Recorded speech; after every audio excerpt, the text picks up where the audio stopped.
We'll proceed with the program up to a point that he will then hand over the program to the PS, Dr. Belio Kipsang, and the Principal Secretary, State Department for Basic Education. Ukiona tumefika hapo, we will just be about to wind up the program. The CS will then deliver the speech and officially release the KCPE results.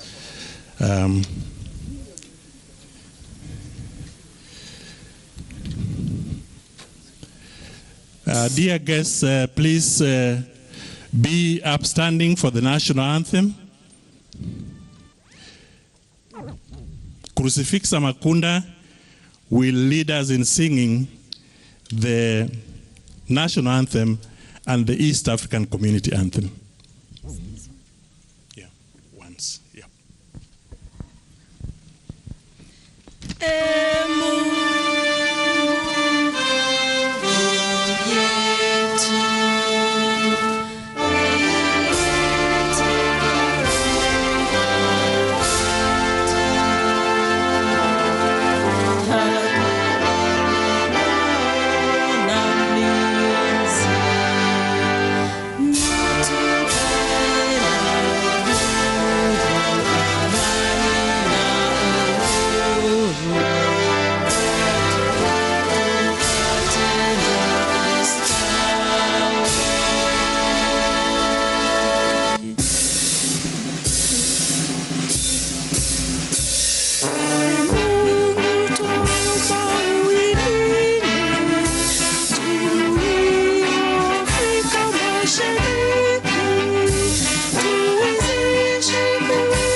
David Mwerori.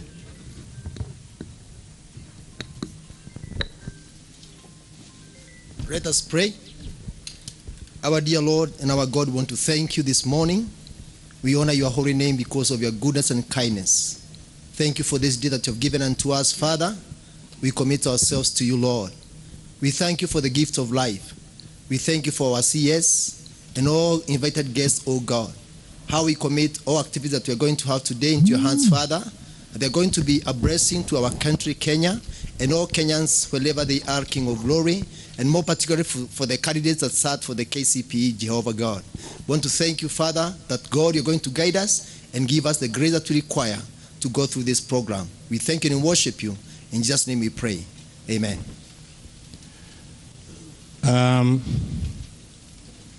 Thank you. Please be seated.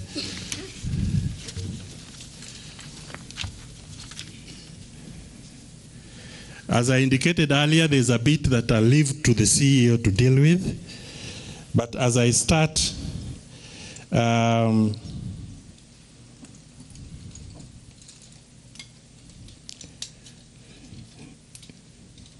do we have the representatives of the teachers' unions and associations present, please? You can wave to this meeting. The directors from the Ministry of Education headquarters, please. The ones who are present in this meeting.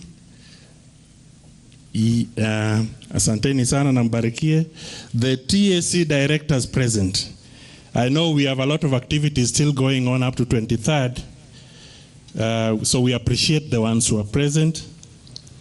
We have representatives of the security agents. Asanteni sana mbarikiwe. Representatives from the security agencies that are around here. Karibuni na mbarikiwe. Do we have representatives of the KCPE Marking Center organizers? Karibuni. Msikie mko nyumbani. I know majority could be in the field, but staff of the Kenya National Examinations Council who are here. Mkaribishe wageni, please be upstanding. Yes, mbarikiwe. And we have all our invited guests, ladies and gentlemen, mjisikie mko nyumbani. At this point, and you know, I'm wearing the smallest shoes around. I now wish to hand over to those who wear size 12 and above. So I now take this opportunity to welcome the CEO, Kenya National Examinations Council, Dr. David Njengere, to make his remarks and take over from there. Asanteni sana.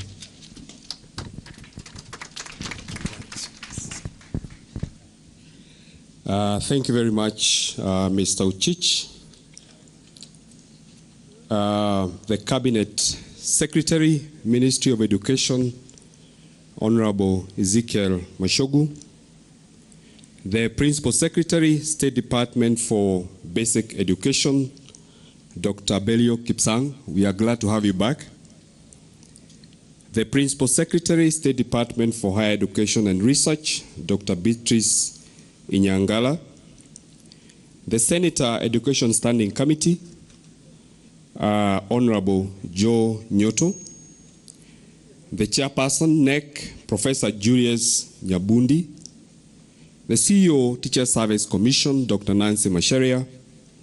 The Director, Kenya Institute of Curriculum Development, Professor Charles Ongondo. Teachers' unions and associations represented here today.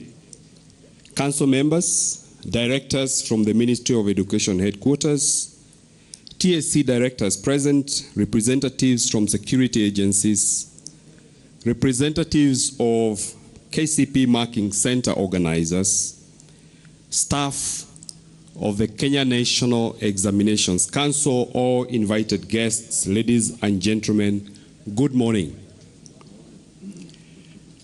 I wish to take this opportunity on behalf of the management of the Kenya National Examinations Council to welcome you all to this very auspicious occasion in the NEC calendar of activities, which marks the release of the 2022 KCPE examination results. I know that the 1.2 odd million candidates are anxiously waiting for their results, and therefore I will make my remarks brief so that we can proceed to the most important part of this program. But CS, allow me to mention that this KCPE is the second last in the series of examinations at primary level as Kenya faces out the 844 system of education. So we only have one more KCPE next year. I take this opportunity to thank all the field officers who rendered their services to ensure the successful administration of the examination. I wish to particularly thank center managers who hosted other examination centers. This improved efficiency in administration of the examination. I thank all the agencies that partnered with NEC in monitoring administration of the examination. I also wish to appreciate the role played by members of the public and the media in ensuring responsible reporting and supporting the Council's initiative to deliver a fair and credible examination. NEC engaged the services of 5,692 examiners during marking of English composition and Kiswahili Insha answer scripts. I sincerely wish to thank and to appreciate all the examiners and center organizers who did this work in record time. Kindly let us applaud the examiners for Insha and composition. They did an exemplary job. I would not like to forget my team members in NEC for the various roles they played. CS this year has been an extremely challenging one for the NEC staff because they have had to deliver 4 exams in 1 year. It has never happened before. So please, let's appreciate the KNEC staff for the dedication and the amount of time they put into this. KNEC remains committed to delivering credible examinations and to uphold integrity in the certification process. I call upon all candidates, parents, stakeholders, and the general public to exercise patriotism by desisting from attempts to cheat in examinations. CS, before I conclude, I would like to make some comments about KCPE. As we are aware, the KCPE examinations were administered concurrently with KCPE summative exams for grade 6 learners. But following the recommendation of the Presidential Working Party on Education Reforms and the directive by His Excellency the President on domiciling of junior secondary school, and the fact that KCPE will not be used for placement of learners, but for monitoring learner progress, KNEC will report on KCPE at 3 levels as follows. There will be a report on individual learners for the summative assessment. There will be a school-specific report, and there will be a national report on school-based and summative assessments. The national report will provide feedback to education stakeholders on areas that require intervention. The report will indicate the proportion of learners at each of the performance levels per subject, where perhaps we need to do some interventions. The report will be very useful to the Kenya Institute of Curriculum Development, the Teacher Service Commission, and the Ministry of Education as we continue with the rollout of CBC. There will be a school-specific report whose scope will be limited to the individual schools. So each school will receive a specific report that delineates the areas that learners perhaps are having challenges so that they can continue in the journey of improvement. The learners will get individual learner reports, and all these are going to be uploaded on the school portals by 16th of January 2023. Finally, I wish to wish all the 2022 KCPE examination candidates success in their next level of education. May I take this opportunity also to wish everyone a Merry Christmas and a prosperous year 2023. It is now my duty to request the KNEC Chairman, Professor Nyabundi, to make his remarks, and thereafter invite the CEO, Teacher Service Commission, to make her remarks, and then the PS will take over the program from that point. Professor Nyabundi, please.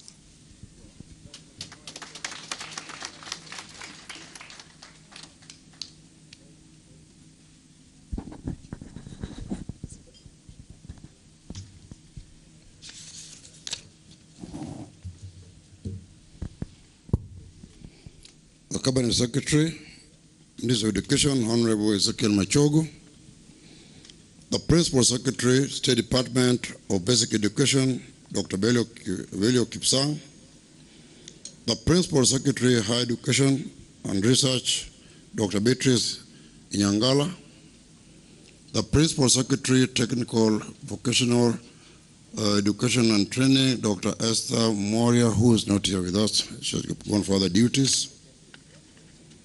The CEO, Teacher Service Commission, Dr. Nancy Macharia.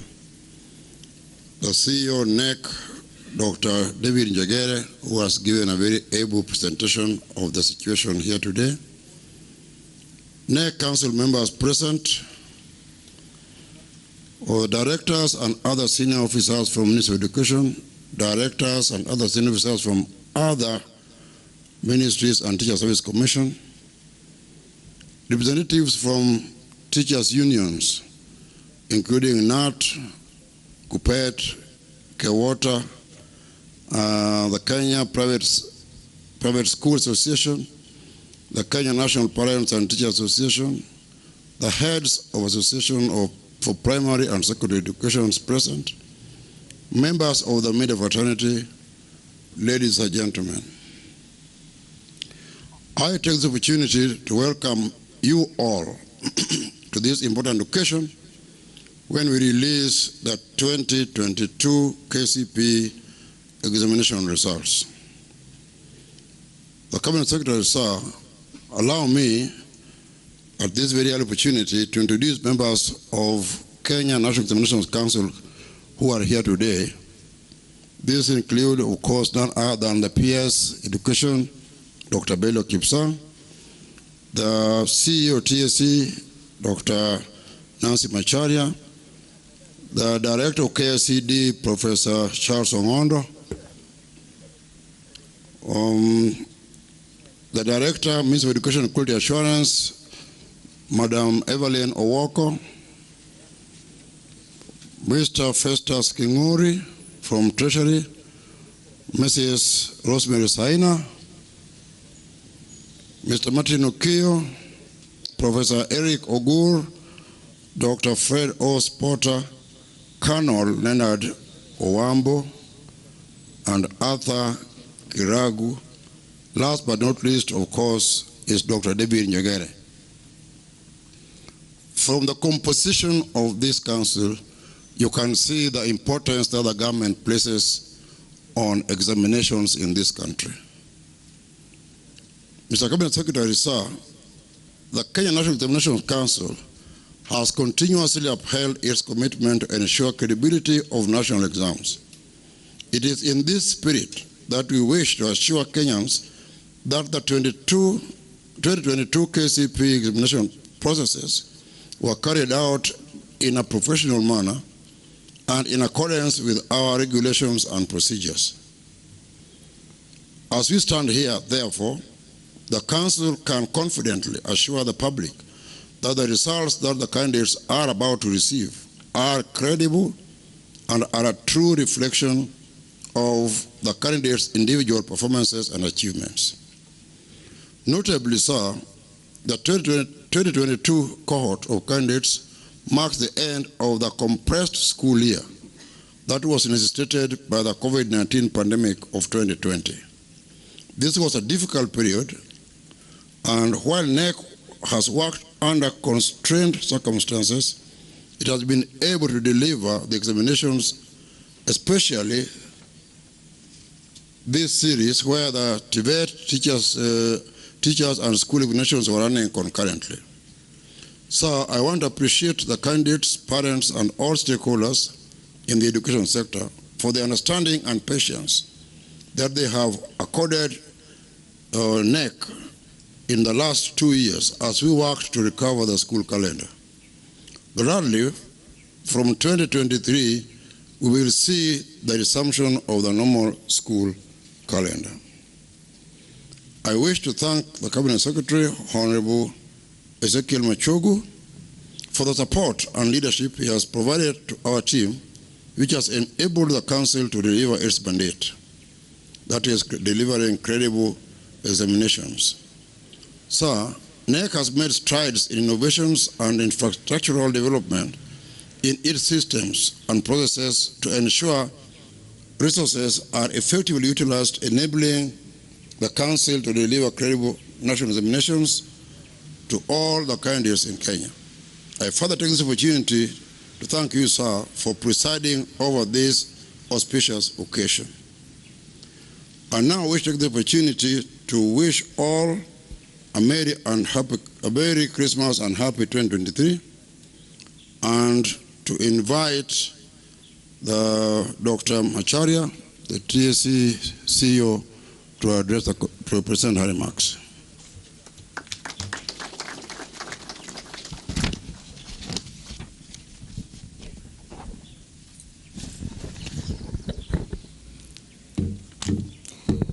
The chief guest, who is also our Cabinet Secretary, Honorable Ezekiel Machogu, the PSS present, Chair KNEC and colleague members in the Council, the CEO KNEC, distinguished ladies and gentlemen, good morning. What is it? Yeah. So, I am honored to speak today during this special event to celebrate our 1.2 million candidates who have qualified to joining Form 1 next year, having met all the conditions required under the KCPE examinations. On behalf of the Teacher Service Commission, I congratulate the KCPE class of 2022 for doing their part and securing their future.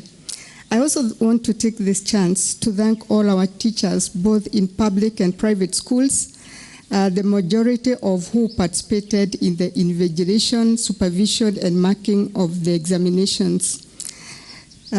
Cabinet Secretary, sir, in the 2022 KCPE exercise, we had 28,408 center managers, 28,727 supervisors, 74,990 invigilators, and 5,647 examiners who did an exemplary job.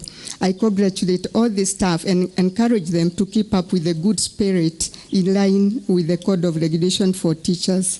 It is because of you teachers that the 2022 KCPE class has performed well. As a commission, we thank the government for finding resources to allow us to recruit an average of 30,000 teachers in an exercise we are expected to conclude next month. I wish to urge all unemployed teachers to apply for their jobs and inform the public that we have until Friday, December 23rd, for the applications to get to us. This is a huge enrollment of teachers that has not been realized since 1997. Most of you will remember that before 1997, we used to have demand, supply-driven recruitment where TSC would recruit all teachers. Then recruitment was frozen, and from 1997, we started on demand-driven. And since then, we have never had such a huge enrollment of teachers. And we want to thank His Excellency, the President, Dr. William Ruto, for directing that we execute the exercise. On our part, we promise that the exercise will be carried out transparently and in line with the constitutional requirements of equity and meritocracy. I also assure the country that we are continuously applying all strategies to ensure prudent and optimal utilization of the existing teacher resource, both in our primary and post-primary institutions. And following the directive of His Excellency the President, that junior secondary school be domiciled in primary school, the TSC has moved quickly to develop guidelines on staff to handle the learners who will be joining grade 7. So apart from the 30,000 that we shall be employing, we shall also be developing guidelines on those others that we shall be deploying to help in that grade. These guidelines will be released to stakeholders in January. In the meantime, 30,550 new teacher recruits, that is 9,000 on permanent and pensionable terms, and 21,550 teacher interns will be posted to handle the JSS before the opening of next term. In addition, the Commission will mount a robust capacity building exercise for teachers to handle the JSS learners. I wish to reassure the country that retooling of the teachers will continue to cover all secondary school teachers and all those who will be joining the teaching service during the CBC implementation. As you are aware, we have already trained 60,000 teachers in the current secondary schools, and early next month we shall embark on the retooling of teachers who will handle JSS. Allow me once again to thank all the teachers who did very well in invigilating and administering these examinations, and wish everyone here a Merry Christmas and a Happy New Year. Thank you. And I now wish to invite our PS Belio.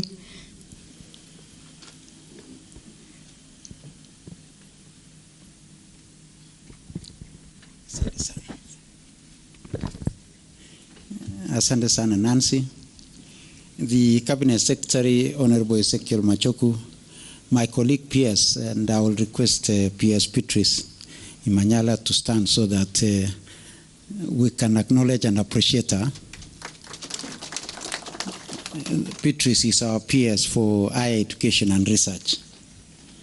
Our chair for Senate Committee on Education, Honorable Nyotu, Chair of Council, and all other council members, the CEO Teacher Service Commission, other CEOs present, the Director General, senior government officials, head teachers present, our colleagues from our unions who are also present here today, members of the media, once again we acknowledge you are being here. I would want to take this opportunity to thank all of us and most sincerely thank our parents, our children, for the work that they have done throughout the year. But most importantly, I want to welcome all sector players who are here and thank you for the contribution that you have had in making sure that our children were able to successfully complete the examinations. I would also want to thank the multi-agency team that was driving this particular process, those who are visiting the containers, all those who were part of this particular process. I would want to say thank you very much. And on behalf of all of us parents, we will always be most honored and say thank you very much for the work that you have done for our children. I would also want to thank our teachers, mainly those who are examiners. And these are people who are extremely dedicated. They gave their all.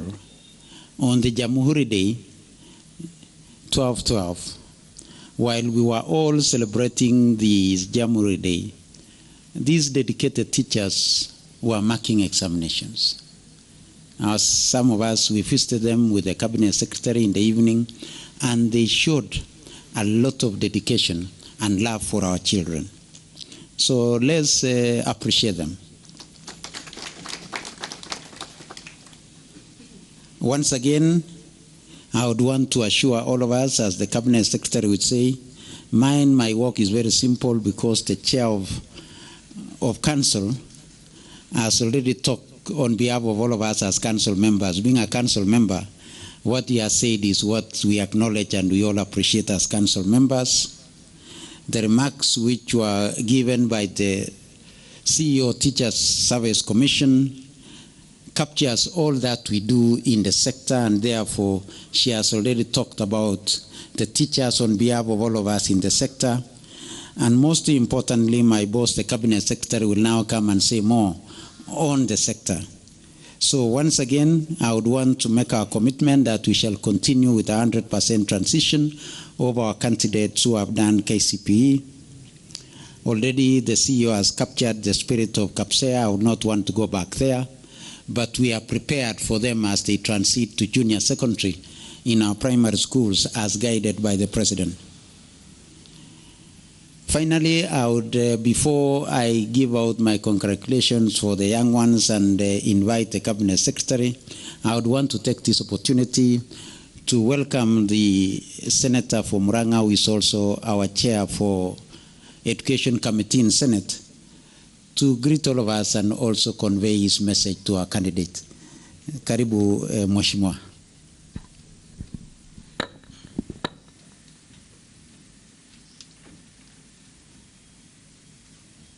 The CS education, PS, basic education, PS, higher education, the chairman, NEC, the secretary, NEC, the representatives from trade unions, indeed, and all of us, ladies and gentlemen, good afternoon. So today I also join the rest of us in congratulating those that took KCPE last month, and we believe that, like this PS basic education has said, that all of them will be placed into secondary schools of their choice, which is a big milestone in the education sector in this country. And I do not want to say much because this is not my day, but congratulations to all candidates, their parents, and thank you, NEC, for the good job that you are doing. Merry Christmas to all of us and a Happy New Year 2023. Thank you very much. Thank you very much, Mheshimiwa. I would also want to take this opportunity to acknowledge and appreciate our colleagues who are with us here. I want to pray that I will be exhaustive enough. We have Julius Mukwe from the Ministry of Interior and National Administration. Thank you very much. We have our Assistant Inspector General of Police, Stephen Atiang. Thank you very much. We have Chair, the Kenya Primary School Aids Association, Bwana Nzioka, karibu sana. We have the Chair of the Kenya Private Schools Association, Bwana Ochomu. Ochomu, yes, thank you very much. We have the Chair, the Kenya National Union of Teachers, Bwana Munue. Munue is there. Thank you very much, Bwana Munue. We have the Secretary General of Kenya National Union of Teachers, Bwana Collins Oyu. Oyu is here. I see my brother has just arrived, Bwana Akelo Misori, the Secretary General for Kubet, and maybe with any other of your members who may have accompanied you. And our good friends from the fourth estate, the media, thank you very much for having come here. You know, all would not be there without you. You are able to beam to our parents and all other stakeholders this particular engagement. I would not want to say anything beyond that. I know our young ones are waiting for their results. So I would want to wish all of us a Merry Christmas and a Happy New Year. And it's now my singular duty to invite the Cabinet Secretary for Education, Honorable Ezekiel Machogu, to come and do that which he must do for this country. Karibu Wasiri.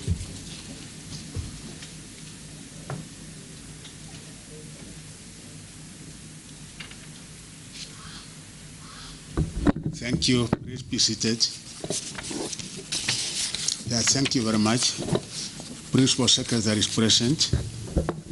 The Minister of Education, Dr. Perio Kipsang, and Dr. Beatrice Nyangara, Chairman of the Education Committee of the Senate, Honorable Nyutu, Chairperson, Kenya National Examination Council, Professor Churias Nyabundi, Chief Executive Officer, Teacher Service Commission, Dr. Nancy Macharia, Chief Executive Officer, Kenya National Examination Council, Dr. David Njangere, KNEC Council members, senior officers from the Ministry of Education, represented here, representatives from the teachers' unions, KNUT, we have the chairman.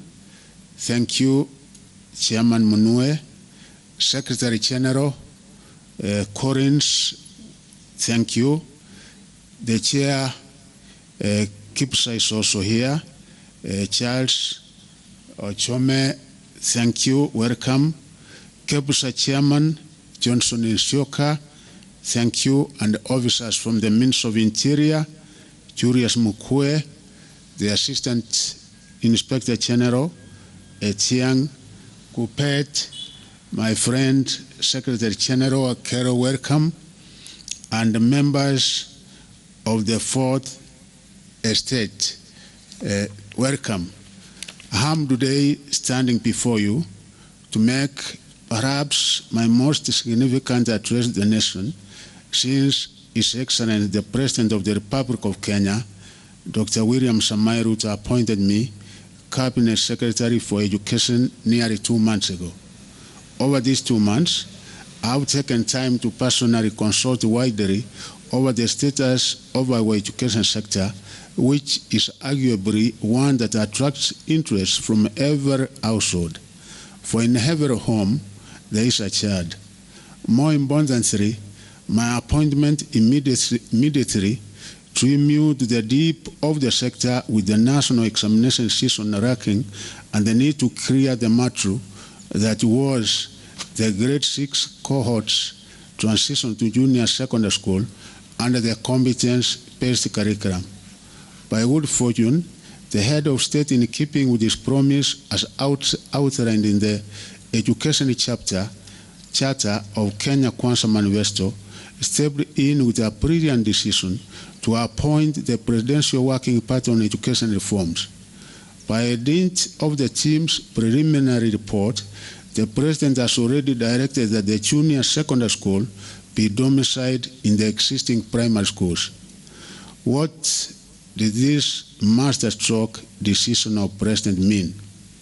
It means that parents will now not lose sleep over finding grade 7 places in secondary schools, which could have become their worst headache ever had the President not saved the situation. Secondary, domiciling the junior secondary within the primary school level means that the expected crisis of a double intake in our already congested high schools was averted. Lastly, it means that the newly constructed classes in secondary schools that were initially meant for the junior secondary school level are now available to ease our strained infrastructure in the secondary schools.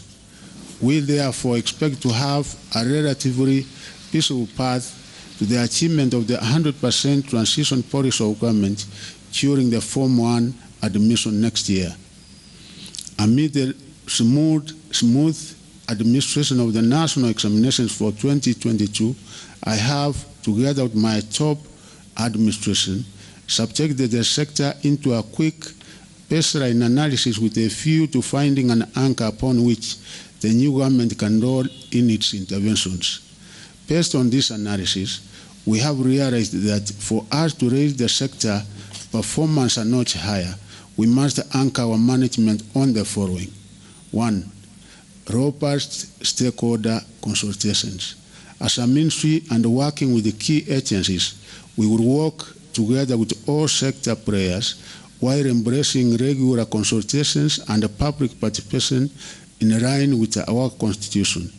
In this, we will take a cue from the example already set through the Presidential Working Party on education reforms, which has combed every part of our country to correct the views from all Kenyans.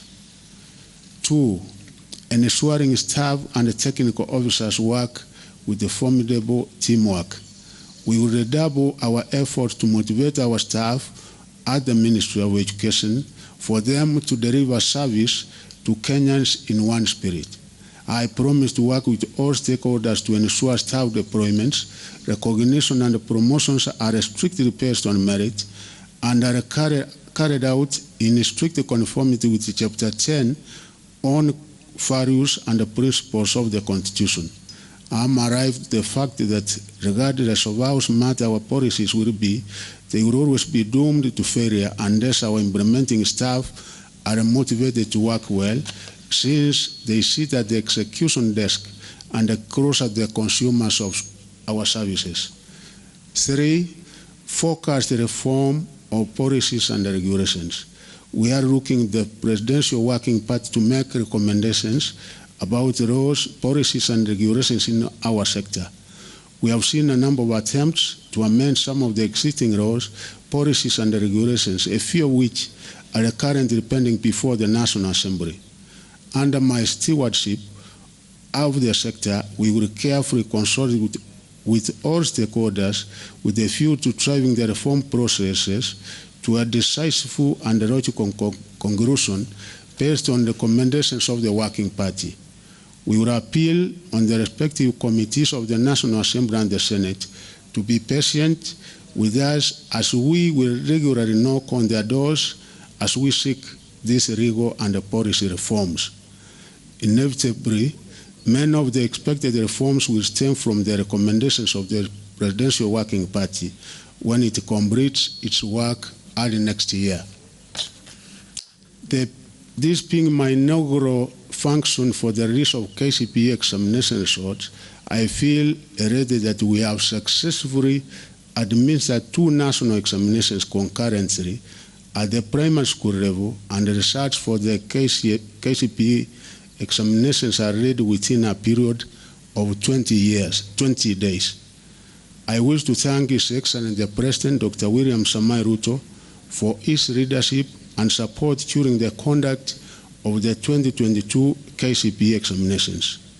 The President led the multi-agency team and the Cabinet Secretaries in monitoring of the administration of KCPE examination, where they visited examination centers and exhibited support for the candidates.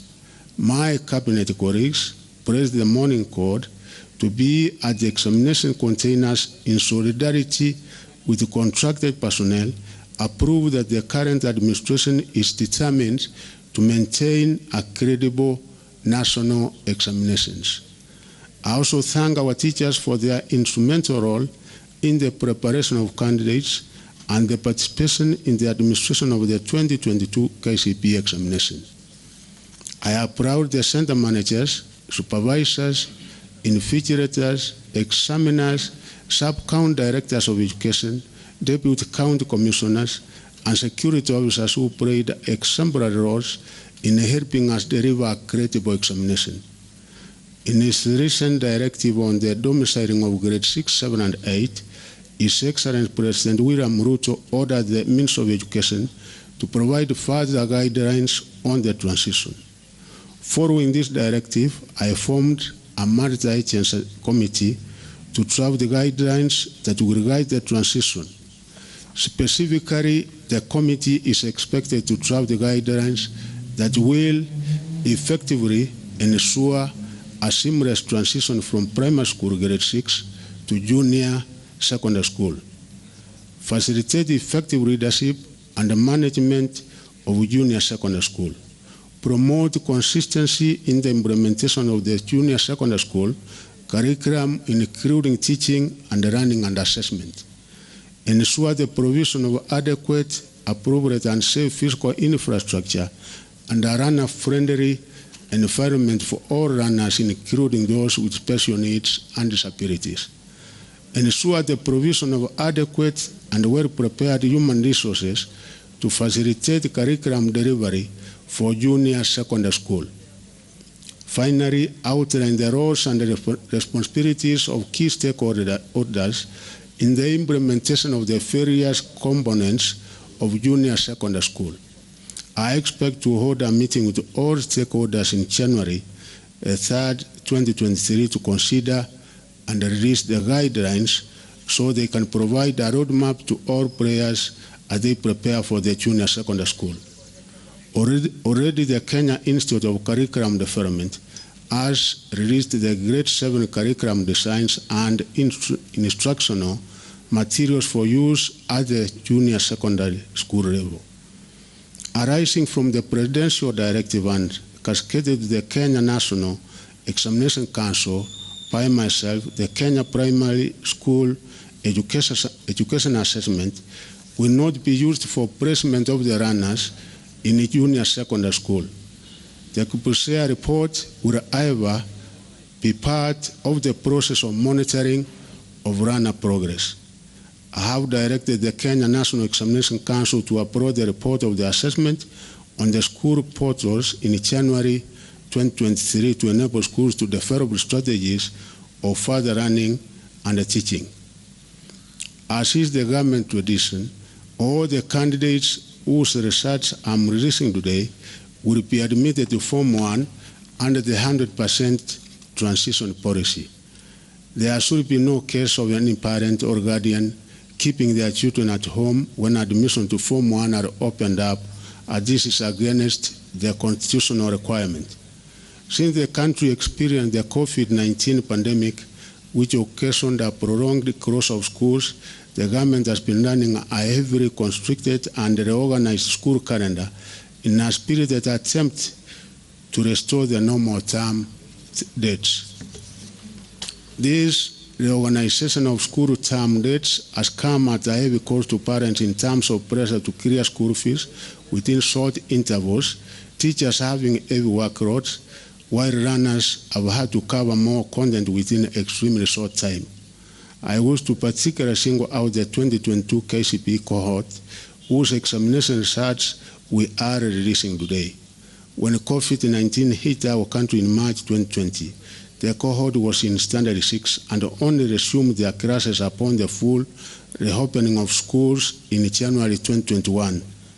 Between January 2021 and November 2022, just 23 months, this cohort has managed to cover 3 school calendar years. This is astonishingly incredible. In fact, the cohort covered their grade 8 school calendar in just 6 months, having joined in June 2022. In between, the country went into a general election that also occasioned an unnecessarily long half-term break, besides the confusion and anxiety associated with such a national exercise. Please join me in celebrating our 2022 cohort of KCPE, ladies and gentlemen.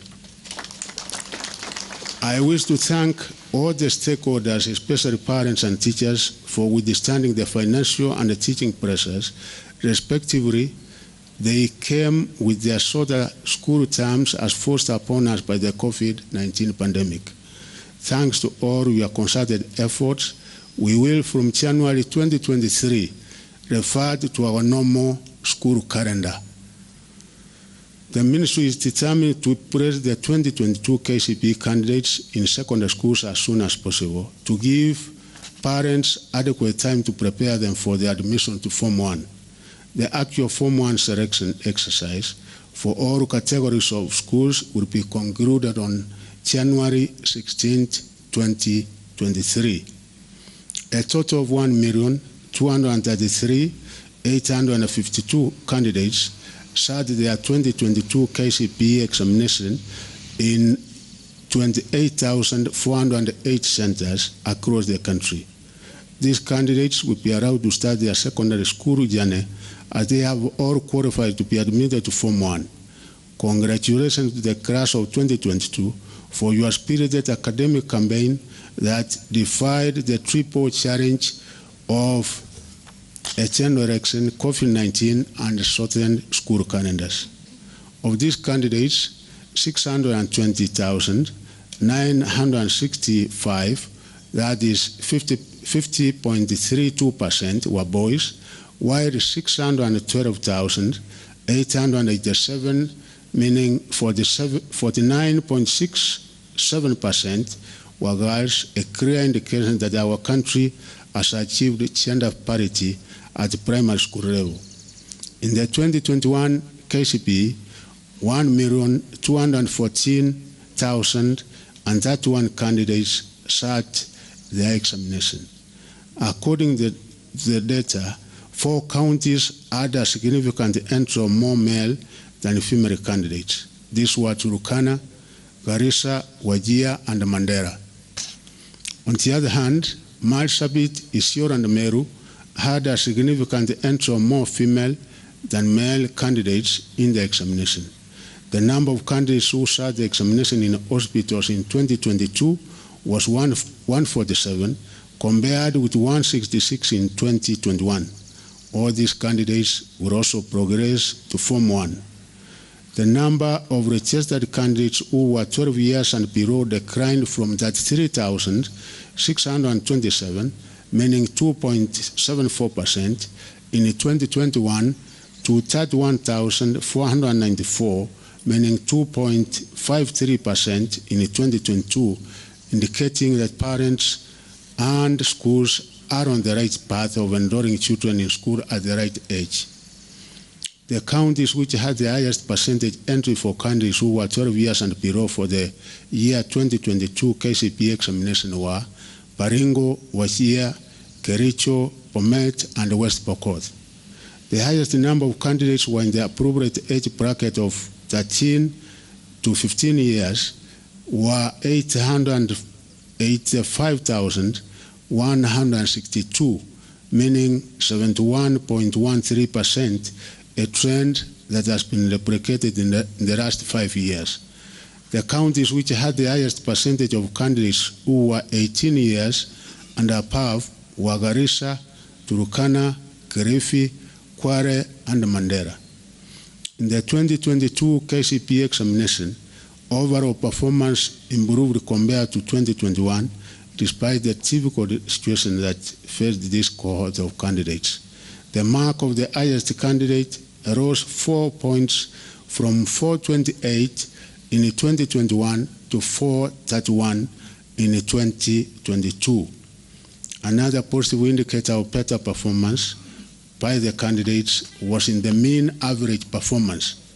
The data analysis shows that more than half of all the candidates who sat the examination, that is 619,583, or 50.22%, scored between 200 and 299 marks, as compared with 578,106, or 47.17%, who scored between the same marks in 2021.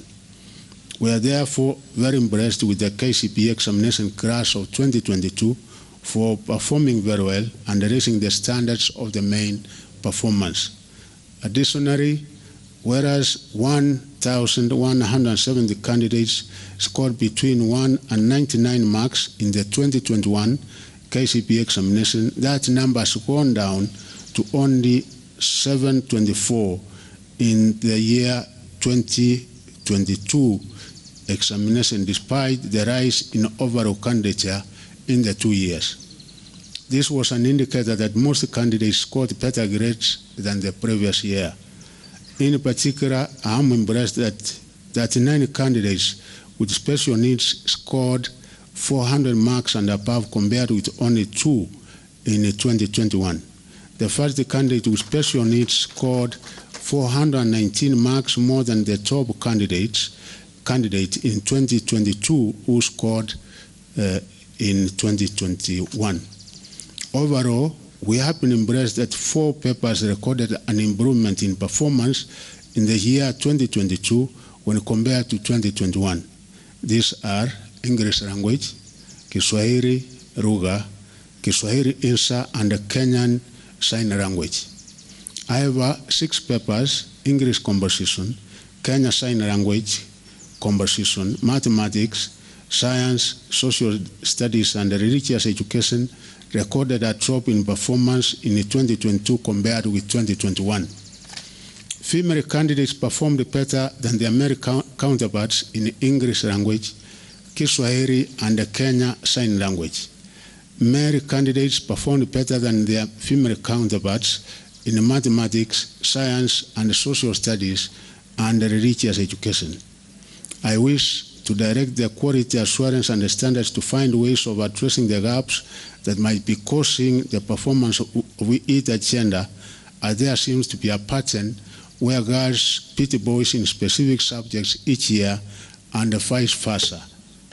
Nonetheless, I thank the teachers, parents, and candidates for achieving this astounding performance as the country emerges from the COVID-19 and the effects of the general election. The summary of grades is as follows. Mark range between 400 and 500. We had 9,443, and as I've said, the best score was 431, which makes 0.77 when we come to percentage. Mark between 300 and 399, we had 307,756, making it 24.94%. Between 200 and 299, we had a total of 619,593 candidates, making it 50.22%. Those who scored between 100 and 199 were 296,336, making it 24.2%. Those who scored between 1 and 99 were 724, making it 0.06%. The total number that sat the examination were 1,233,852, making it a percentage of 99.16%. The overall performance for special needs candidates is as follows. Those who scored between 400 and 500 were 7, meaning this was 0.29%. Those who scored between 300 and 399 were 296 candidates, making it 12.25%. Those who scored between 200 and 299 were 838, making it 34.67%. Those who got between 100 and 199 were 1,270, making it 52.54%. Those who scored between 1 and 99 were 6, making it 0.25%. The total number of candidates in this category that sat the exam were 2,417, making it a total percentage of 98.01%.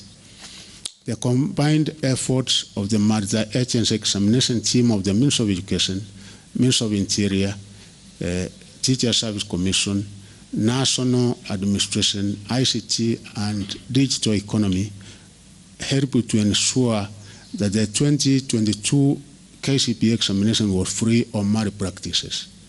Overall, there were only 252 candidates in 9 examination centers who were found to have engaged in malpractices. These candidates have been scored 0 in the subjects where they engaged in such malpractices. Nonetheless, the affected candidates' overall mark will be computed as the mark awarded in the affected subject. The candidates will receive their examination results and will transition to secondary school. This is in the spirit of the 100% transition policy. As is our tradition, the KCPE examination results will be corrected by respective schools from the sub-county examination centers, education centers. Candidates should therefore correct their results from their respective examination centers. Individual candidates' results can also be accessed by sending a candidate's index number followed by the initials KCPE through a short message service SMS to 20076. 20076. The candidate's index number plus the initials KCPE and then the number 20076. This service will be available immediately after this event. Head teachers will be required to download and print the online research slips for candidates in their schools and authenticate the same before they are released to parents, guardians, and candidates. It is now my great pleasure to declare the 2022 KCPE examination results officially released. I wish all the candidates and indeed all the stakeholders in the education sector a Merry Christmas and a happy, prosperous New Year 2023. Thank you very much.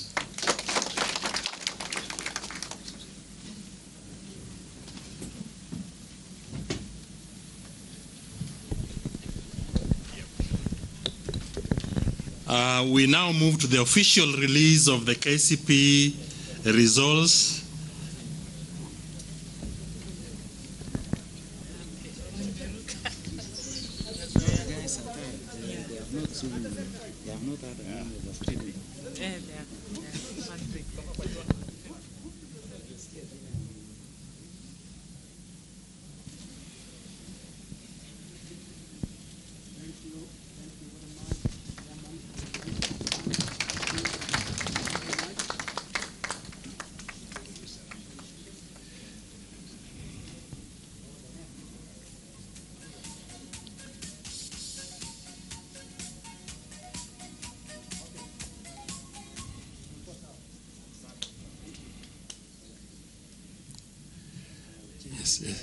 Asante sana. The 2022 KCPE examination results is the Christmas gift, and this is how you receive the gift. You send an SMS to 20076. The SMS should be full index number of the candidate followed by KCPE. Full index number, KCPE, then you send to 20076. The Christmas gift will be ready if you use that approach. I now wish to invite the Director EA to make a few announcements and move a vote of thanks before I request Joseph Githinji to offer the closing prayer. Thank you very much, our Master of Ceremony, our CSR, and all invited guests. Allow me to take this humble duty of moving a vote of thanks on behalf of Kenya National Examinations Council. Sir, we have all been looking forward to the release of the KCPE results 2022, and we want to take this chance to thank God for the good health that we have had and for the good opportunity that we have been given as Kenyans. I want to start off by thanking the Kenya National Examination staff for the tireless efforts that you have put in, the extra hours that you have burned the midnight oil. Allow me, sir, to also appreciate the presence of the directors from the Ministry of Education under the leadership of the Director General, and also the invited guests from the Ministry of Interior under GAO and Internal Security. Allow me, sir, also to appreciate the presence of the National Youth Service. They are also in our midst. On behalf of the Director General, we appreciate the support they have given to Kenya National Examinations Council. Given the fact that we are only 436 staff, sir, alone will not manage to deliver this mandate, and therefore the support we have received from NYS is enormous. Can we give them a round of applause? So I want to appreciate the presence of the Kenya Private Schools Association, KEPSHA officials, and the union officials. We appreciate the support you've given in the field and gracing this occasion today. I would further want to appreciate the union officials present here today. We appreciate also your presence in this release of results. It would go bad if I don't mention the support you've received from our council members under the leadership of our chairman. We really, really appreciate the support we've received, and we want to say thank you very much for finding time in your busy schedule to come and join us in the release of results. Sir, I'm humbled to also appreciate the presence of the PS Higher Education, Dr. Beatrice Nyangala. On a light note, we come from the same place and we went to the same primary school. Thank you, Daktari, for gracing this occasion. Allow me to appreciate our PS of State Department of Basic Education. Sir, welcome back, and we want to say we enjoyed your presence even during the marking exercise and the administration exercises. You gave us the support in the field. I would want to appreciate the presence of the CEO, Teacher Service Commission, Dr. Nancy Macharia, for the support you've given.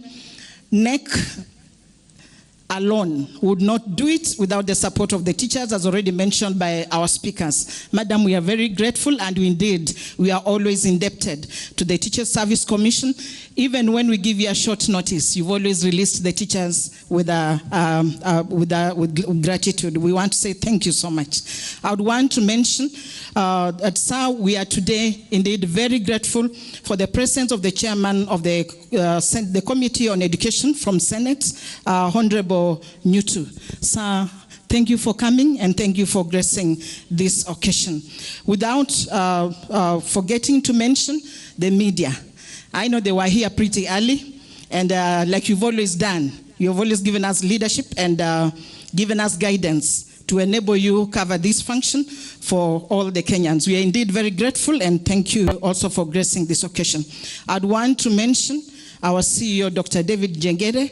Sir, thank you for the stewardship and leadership that you've given to all of us. And finally, sir, I want to appreciate you. We have interacted with you right from the launch of these examinations. We interacted with you at the container to oversee the administration.